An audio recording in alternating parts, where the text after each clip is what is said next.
What is going on, guys? The real Sherif M here, aka Manganas Steel, and I am finally back from Los Angeles.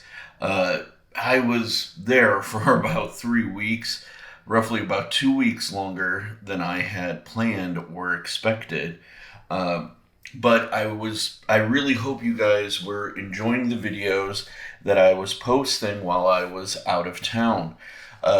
I'm going to resume some more content very soon, some more gun and car content.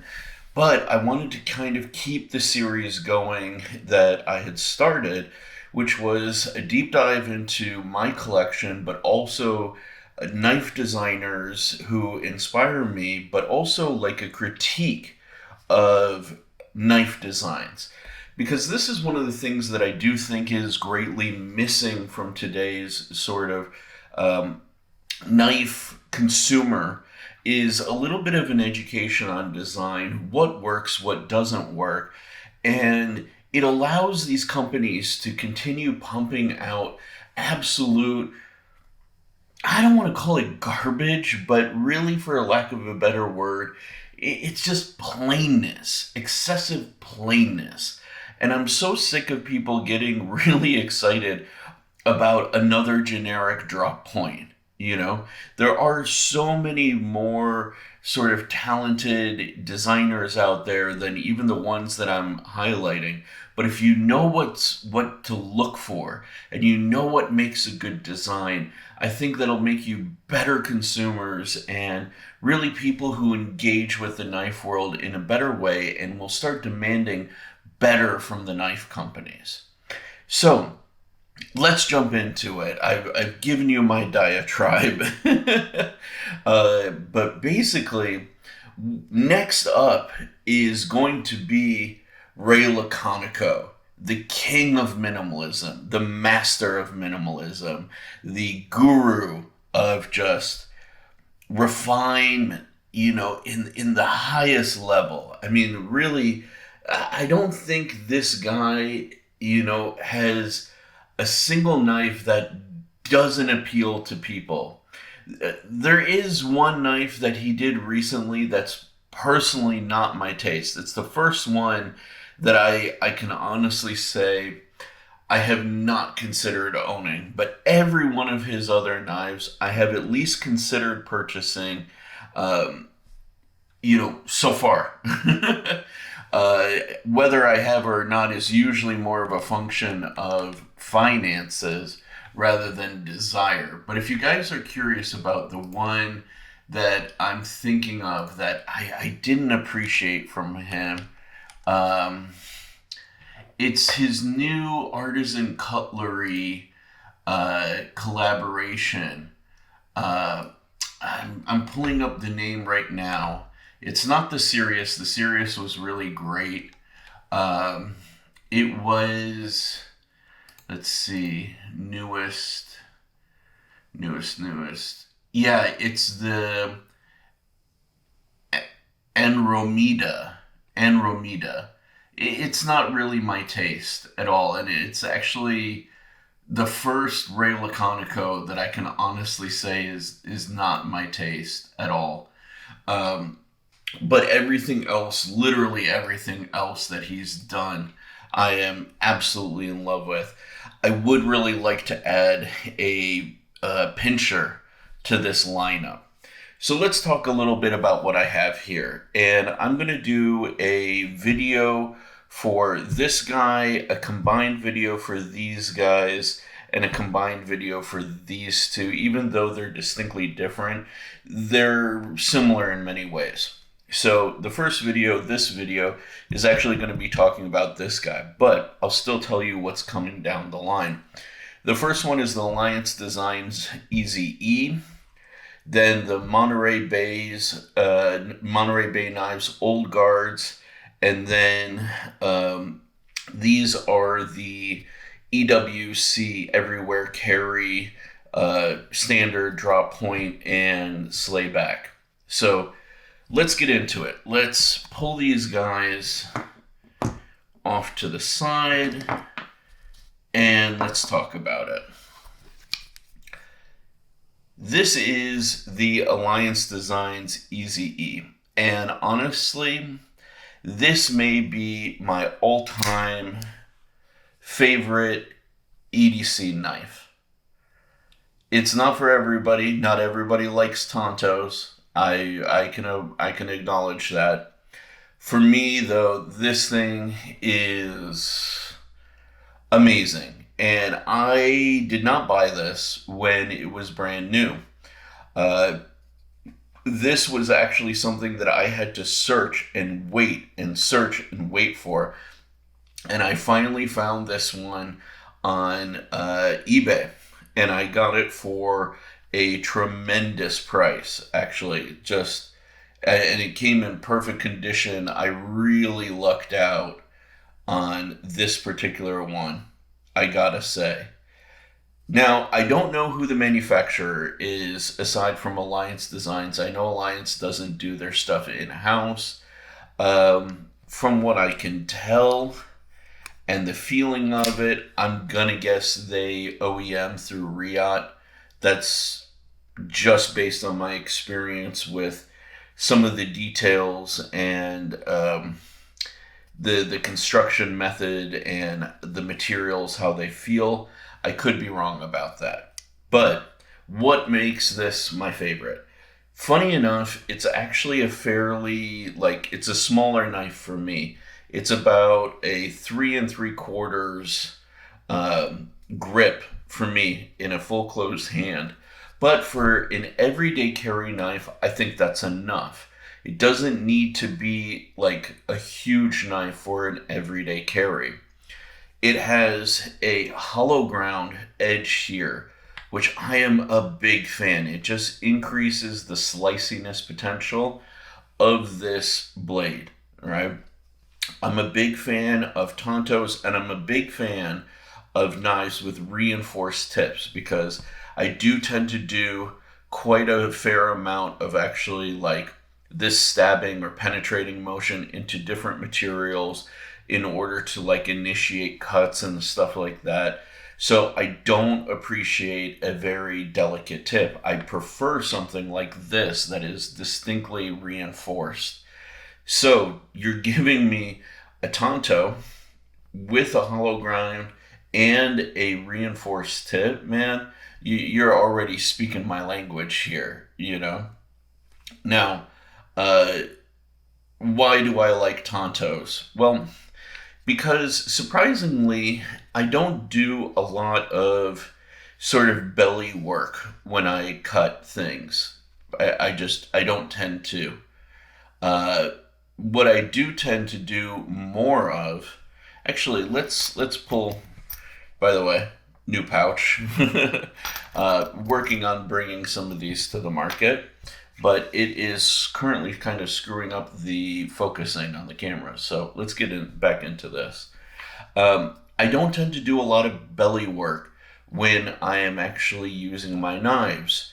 I actually prefer to have a slight point here for getting into packages, slicing open, boxes and things like that, that I do find a Tonto to be a little bit more useful for me on the day in, day out process. Now, if you're like a hunter or just a knife traditionalist, I can understand where you've gotten used to using the belly for different purposes. But for me, I am not. I actually come more from a defensive kind of perspective as well as just an EDC perspective. So this little edge here, believe it or not, I found it incredibly useful. Then, in traditional sort of Ray Laconico fashion, he just adds such beautiful, subtle details. Like this little swedge right here, not necessary, doesn't do anything for the actual function of the knife, but goddamn does it make it look pretty. I don't know if that's coming through in the camera or not, but look at that. Just the way it catches light and dances, and just the way it affects the blade profile here. Let's see if we can get that to focus in. It just really is nice. Adds this sort of trapezoidal kind of shape right here. And of course, we have the Laconico badging. No other badging whatsoever on the knife. And then as we get into the handle, you guys, if you know me, you've been following me, I'm a huge fan of bolster locks. This one is done really well. My only complaint is that it doesn't have a steel lock bar insert. I don't know why Alliance Designs didn't do that, but I have not experienced any lock sticks, so I am inclined to believe that they carbonized the lock face. I could be wrong.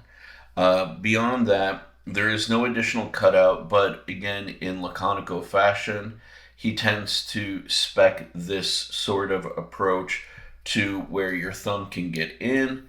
And considering that I have extra large to 2 extra large hands, I find it incredibly easy to get in there and work the lock. So on top of that, if you notice here, he created a very straight and flat profile, but that extends right here, and that actually gives you a place to rest your finger for more detailed work. And it's really appreciated by me. I mean, especially if you're looking at it from using the Tonto flat edge here. Now I've got plenty of room to put my index finger and really work that Tonto tip for scraping or any sort of work that I may need. The rest of the handle profile is incredibly neutral, and the pocket clip, again, is very traditional Laconico. I mean, let's see how many of the pocket clips look the same, you know? So it's a design that works. It's a design that's signature him, and it just tucks away into the hand really beautifully, and it just, you know, I barely feel its presence when I'm holding and manipulating the knife. The knife is incredibly comfortable. This little angle back here isn't just for looks. It actually helps keep the knife nestled in the hand for a pinch grip. Works good in the hammer and the saber grip. Works really well in a reverse grip.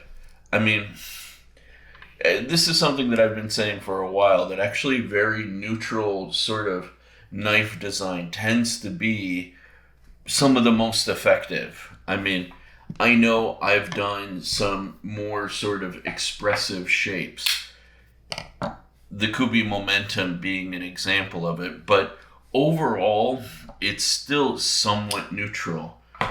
Another good example of this in practice is this guy, is the Emerson Mini A100. And if you look at them, they're not too far off from one another in terms of size. And this is also another one of my absolute favorite knives. We'll get into the Emersons down the line in this series, but neutral knives are really, really excellent. Where this one takes a step ahead of the Emerson, in my point of view, is using the flipper tab here as a finger guard, which really solidifies this as one of my absolute favorites. I do prefer a knife with a finger guard, particularly if it's a very neutral design like this. Without this, I feel, you know, that I could end up on the blade a little too easily. Having this like little bit of a finger guard makes me really feel like I can use this knife and use this knife safely and effectively for any sort of task that I could do. And truth be told, this is, as I mentioned in the beginning, one of my absolute favorite, if not maybe my number one favorite knife in my entire collection.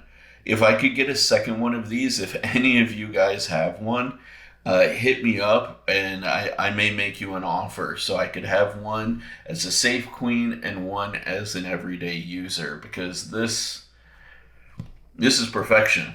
And for me, You know, obviously perfection is in the eye of the beholder, but this guy for me just hits every single box that you can imagine. And I'm really kind of upset that Alliance Designs is kind of reinterpreting it and making some changes to it, making it an integral. It doesn't need any of that shit. That is just, I don't know, silliness from my perspective. The way this knife is from the factory, from the start, is the way it should be.